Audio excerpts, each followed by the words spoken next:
This robot is 3D printing directly onto a heart. The white stuff is bio-ink, which can repair organ or tissue damage or ruptured blood vessels. This robot is so flexible and small that it can enter the human body and make repairs directly inside. It could be a game changer. The team of engineers in Australia who developed the robot say that not only will it be able to 3D print inside the body, but also remove cancerous tumours. They hope one day it'll simplify some kinds of surgery. Bio-ink is made up of living cells and other natural tissues. When it's printed, it creates natural tissue-like structures, which fuse naturally with the human body and continue to grow. This is called 3D bioprinting. Currently, biomaterials must be created outside of the body before relying on more typically invasive surgery to insert the materials inside. This can lead to high blood loss, infections, and other complications.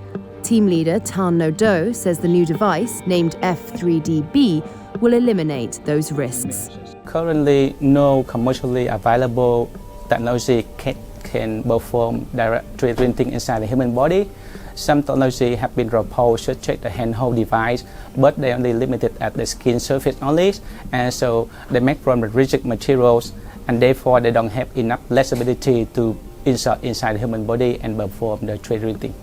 The F3DB robot features a 3-axis printing head that can bend and twist using hydraulics on the tip of the soft robotic arm. The printing nozzle can print pre-programmed shapes or can be operated manually if more complex or undetermined printing is required. Such robots is very good for working with the human body because they mostly make from soft materials such as silicon elastomer, and therefore they can offer the safe interaction with the living body.